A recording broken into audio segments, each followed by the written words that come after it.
प्यारे बच्चों, economics class 12th का है। इसमें आज हम लोग चैप्टर दूसरा शुरू करेंगे और लेक्चर 10 है। सोचो पाठ देखने के लिए छोटे हैं कितने बड़े हैं कि एक पाठ में हमें 9 लेक्चर देना पड़ा और तब जाकर पहला पाठ समाप्त हुआ। आज जो है दूसरा पाठ शुरू होगा। इसका नाम है उपभोक्ता के व्यवहार का सिद्धांत। उपभोक्ता के व्यवहार का सिद्धांत बहुत महत्वपूर्ण पाठ है, इसलिए इसे अच्छे से पढ़ेंगे। अब इसमें जो है उपभोक्ता के व्यवहार का सिद्धांत में सबसे पहले हम लोग पढ़ेंगे बजट रेखा या कीमत रेखा। बजट रेखा या कीमत रेखा अभी पिछली साल का मतलब 2020 के 12वीं के बोर्ड में आया था कि बजट रेखा किसे कहते हैं। जब आप एनसीईआरटी की किताब देखेंगे तो यही सब चीज़ें क्वेश्चन बना के दिया हुआ है, जैसे बजट रेखा क्या कहलाता है। तो अब हम प्रश्न न बनाकर हेडिंग किए हैं। अब देखो इसे पढ़ते हैं। बजट रेखा दो वस्तुओं के उन सभी संजोगों को प्रकट करती है जिसको उपभोक्ता अपनी आय और बाजार कीमतों पर, जो प्रचलित कीमत है, खरीद सकता है। उत्पादन संभावना वक्र इससे जो पहले उससे मिलता जुलता है, उसमें भी अब हम उसकी परिभाषा यहाँ नहीं बताएंगे, तो काफ़ी सिमिलर है। तो इसको अब समझ में नहीं आया होगा, फिर एक बार समझाते हैं कि बजट रेखा दो वस्तु, इसमें भी दो वस्तु खरीदेगा उपभोक्ता और उनके संजोगों को प्रकट करता है कि वह जो है अपनी आय से उस उपभोक्ता को, खरीदने वालों की आय कितनी है और बाज़ार में कितनी कीमत है, इन दोनों बातों को ध्यान में रख करके वो जब दो वस्तुओं को खरीदेगा उसी को बजट रेखा या कीमत रेखा कहते हैं। दूसरी परिभाषा, उपभोक्ता की आय और दोनों वस्तुओं की कीमतों से जो रेखा तैयार होती है उसे हम बजट रेखा कहते हैं। या तो इस परिभाषा को याद करिए या इस परिभाषा को याद करिए, इसमें भी वही है कि उपभोक्ता की आय और दोनों वस्तुओं की कीमतों से जो रेखा वक्र तैयार होता है उसे हम बजट रेखा कहते हैं। इसे एक हम उदाहरण से समझेंगे ताकि क्लियर हो जाए। देखिए, मान लीजिए कि दो वस्तु की बात हो रही है। एक वस्तु हो गई एक्स वस्तु जिसे हम कह सकते हैं पेन, और दूसरी वस्तु हमने वाई वस्तु, इसका हमने नाम रख दिया, चलिए कॉपी। ठीक है। अब इसमें जो है संजोग बनाते हैं। जैसे मान लीजिए कि कोई उपभोक्ता है और उसके पास, उपभोक्ता के पास 40 रुपये है। कितना है? 40 रुपये। ध्यान से समझना बच्चों, नहीं तो फिर समझ में नहीं आएगा। जो ग्राहक है उसके पास 40 रुपये है और उसे पेन और कापी खरीदना है, और ये पेन और कापी का दाम जो है, पेन ये भी 10 रुपये का एक है, ठीक, और कापी जो है ये भी 10 रुपये का एक है। अपने पहले लो, आप 40 रुपये लेकर के गए कापी और पेन खरीदने, और पेन का भी 10 रुपये का एक पेन मिल रहा है और एक कापी भी 10 रुपये का मिल रहा है और 40 रुपये है। सबसे पहले मान लो कि वो गया तो पूरे 40 रुपये का जो कापी है, कापी ही खरीद लिया, पेन एक भी नहीं खरीदा। हमने पेन मान लिया कि एक भी नहीं खरीदा, और 40 रुपये में कितनी कापी मिलेगी? 4 मिलेगी, क्योंकि एक पेन एक कापी का दाम 4 रुपये है। ये चीज़ समझ में आ गया होगा कि 40 रुपये का जो है उसके पास था, 4 कापी खरीद लिया। फिर एक तो ये हो सकता है कि वो केवल चारों कापी खरीद ले 40 रुपये का। इन दोनों का जब दाम होगा तो 40 रुपये ही होगा, 40 रुपये। अब ऐसा भी हो सकता है कि एक पेन खरीदे तो 10 रुपये तो इसमें चले गए, 30 रुपये बचा तो 3 कापी खरीदा, तो इसके भी दोनों मिलाकर के 40 रुपये हो गए। ऐसा भी हो सकता है कि वो 2 पेन खरीदे तो 20 रुपये इधर निकल गया, 2 बचा तो 2 कापी खरीदा, दोनों को मिलाकर दुकानदार को भी 40 रुपये दिया। ऐसा भी हो सकता है कि पेन को 3 कर दे, कापी को 1 कर दे, तो तीनों को मिला करके ये भी 40 रुपये गया। ऐसा भी हो सकता है कि पूरे पैसे का 4 पेन खरीद ले और कापी एक भी न खरीदे, तब भी 40 रुपये हुआ। इस प्रकार के संजोग बना रहा है दो वस्तुओं का।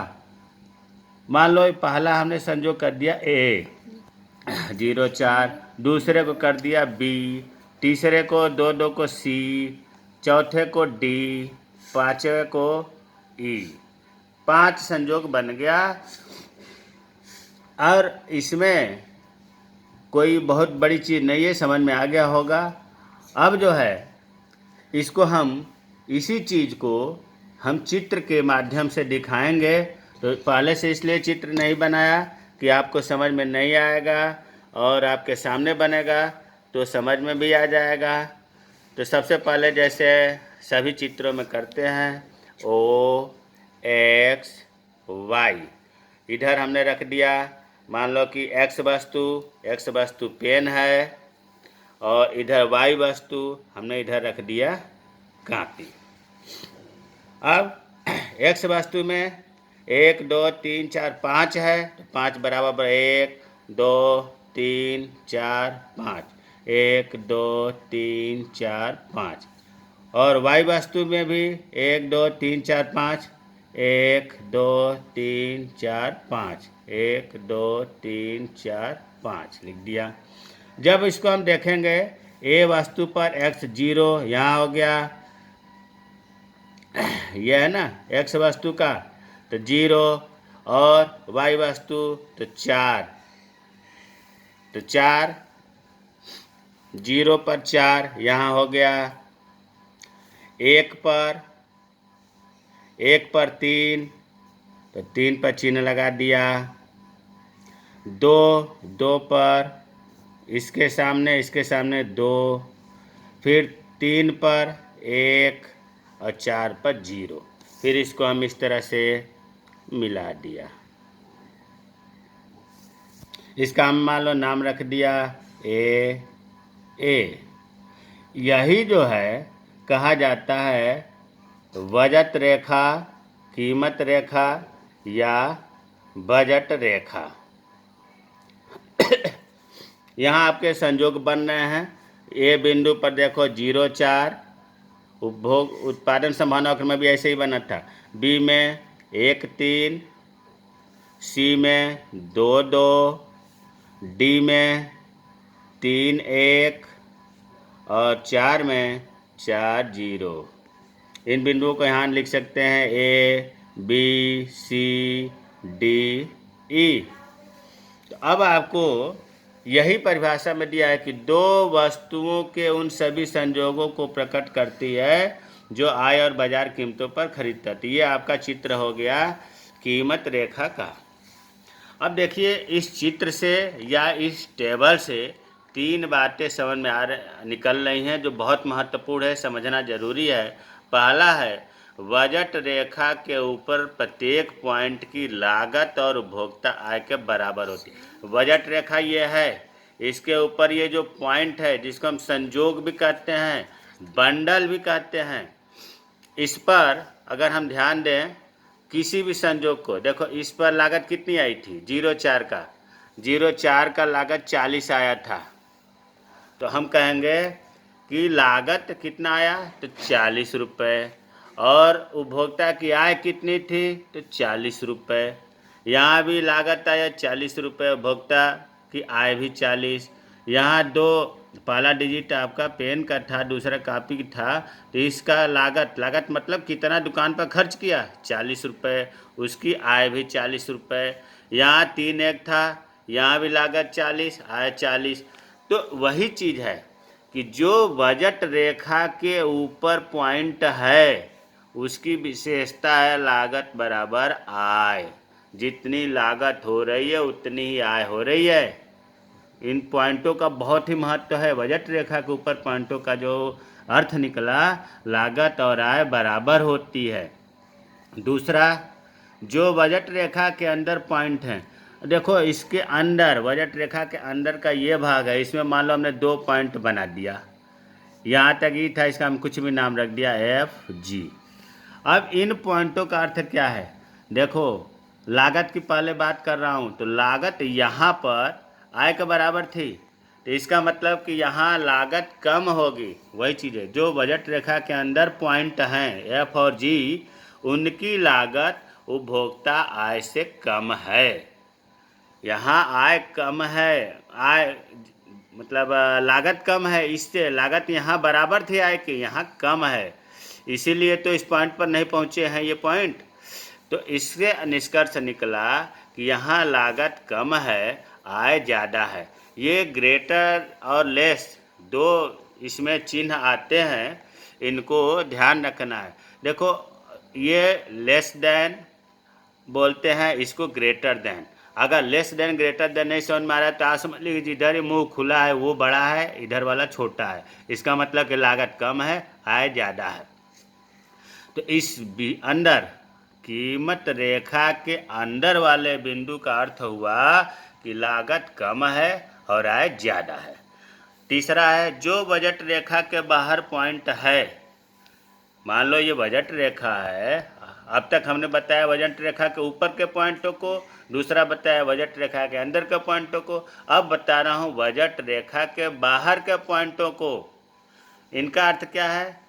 जब लागत यहाँ तक कम थी आय से, इस पॉइंट पर लागत और आय बराबर थी, तो यहाँ लागत इन पॉइंटों पर, ये जी था मान लो नाम रख दिया HI, तो यहाँ लागत ज़्यादा होगा।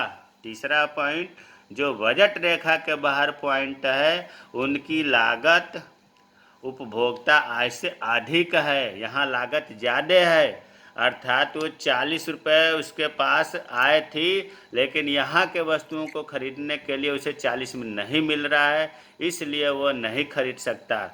अब इम्तहान में पूछा जाता है कि उपभोक्ता निम्नलिखित कौन सा संयोजन मतलब संयोग खरीद सकता है? लागत आय वाला खरीद सकता है कि लागत लेस देन आय वाला खरीद सकता है कि लागत ग्रेटर देन आय वाला खरीद सकता है? तो बच्चों देखो, उपभोक्ता जहाँ लागत आय बराबर है, मतलब ये कीमत रेखा के ऊपर वाले पॉइंटों पर उसे खरीद लेगा, क्योंकि आय से अधिक थोड़ा ना हो रहा है। दूसरा, इनके अंदर कीमत रेखा के अंदर वाले संजोगों को खरीदेगा, क्योंकि लागत यहाँ कम हो रही है। इनको नहीं खरीदेगा क्योंकि यहाँ पर उसके आय से लागत ज़्यादा है। इसका मतलब प्रश्न के 3 विकल्प थे, लागत बराबर आय इसे खरीदेगा, लागत लेस देन आय लागत कम है इसलिए इसे खरीदेगा, यहाँ लागत ग्रेटर देन आय लागत ज़्यादा है ये नहीं खरीदेगा। चौथा विकल्प ये कर दो, ये सही होगा, मतलब ये खरीदेगा इसे नहीं खरीदेगा क्योंकि लागत ज़्यादा है। अब पैसा है 40 रुपये और 50 रुपये का सामान कैसे खरीद लेगा, इसलिए इस पॉइंट को नहीं खरीदेगा। और इस पॉइंट का नाम आते ही समझ लेना है, मन में बात आ जानी चाहिए कि ये कीमत रेखा के बाहर वाले बिंदु की बात हो रही है। लागत और आय बराबर की बात आने पर दिमाग में बात आ जानी चाहिए कि कीमत रेखा के ऊपर के पॉइंटों की बात हो रही है, और लागत कम की बात आ रही है तो दिमाग में बात आ जानी चाहिए कि कीमत रेखा के अंदर वाली बात हो रही है। तो अब आपको क्लियर हो गया कि ये 2 पॉइंटों पर उपभोक्ता शॉपिंग कर सकता है। अब है इसी प्रश्न के उत्तर में संकेत है कि बजट रेखा के ऊपर वाला बजट रेखा के अंदर वाला संजोग खरीद सकता है। अब है बजट रेखा का समीकरण। इसमें गणित भी है, भागने से काम नहीं चलेगा। इकोनॉमिक्स में मैंने बताया था कि ग्राफ, उदाहरण और गणित से समझ में आ गया तो सब विषय से आसान है, और नहीं समझ में आया तो बहुत कठिन है। समीकरण का सूत्र है P1 x1, ये गुणा का निशान नहीं है, x है, x for x ray, P1 x1 plus P2 x2 बराबर m। ये रटना पड़ेगा, इतना बढ़िया से रटना पड़ेगा कि P1 x1 plus P2 x2 बराबर m। अब व्याख्या करते हैं। P1 देखो 2 वस्तु की बात हो रही है, तो P का अर्थ होता है प्राइज, 1 का मतलब पहली वस्तु की प्राइज, P1 का अर्थ हो गया पहली वस्तु की कीमत, और P2 का यहाँ समझ लें, P का मतलब प्राइस, 2 का मतलब दूसरी, P2 का अर्थ हो गया दूसरी वस्तु की कीमत। व्याख्या आसानी से याद हो जाता है, P1 बराबर पहली वस्तु की कीमत, P2 बराबर दूसरी वस्तु की कीमत। उसी तरह से x1 आते हैं, x वस्तु y वस्तु, तो यहाँ x1 x2 कर दिया है दोनों वस्तुओं को, एक वस्तु का नाम रख दिया x1, दूसरे वस्तु का नाम रख दिया x2। x1 का मतलब पहली वस्तु की मात्रा और x2 का मतलब दूसरी वस्तु की मात्रा, m बराबर उपभोक्ता की आय। इन्हें तो याद करना पड़ता है कि m बराबर उपभोक्ता की आय हुआ, x2 का मतलब हो गया वस्तु की दूसरी वस्तु की मात्रा, p2 दूसरी वस्तु का प्राइस, x1 पहली वस्तु का मात्रा, p1 पहली वस्तु की कीमत। तो ये सूत्र, इस सूत्र पर आगे सवाल हल होगा, इसलिए इस सूत्र को याद करना पड़ेगा। बजट बाधा क्या है? ये बहुत आसान है। बजट बाधा, अरे जब जेब में पैसा नहीं रहेगा तो कीमत रेखा के ऊपर वाले संजोगों को हम कैसे खरीद पाएंगे, क्योंकि वहाँ लागत ज़्यादा है, चाहते हुए भी नहीं खरीद पा रहे हैं। वही तो कि बजट बाधा या कीमत बाधा कहलाती है।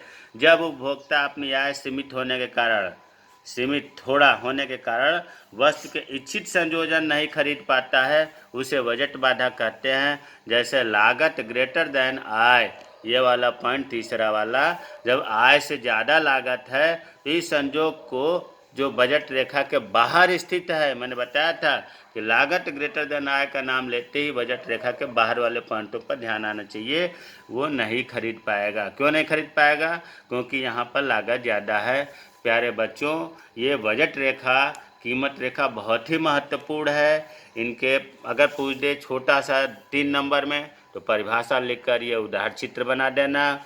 अगर और नंबर का पूछे तो इसके निष्कर्ष निकाल देना।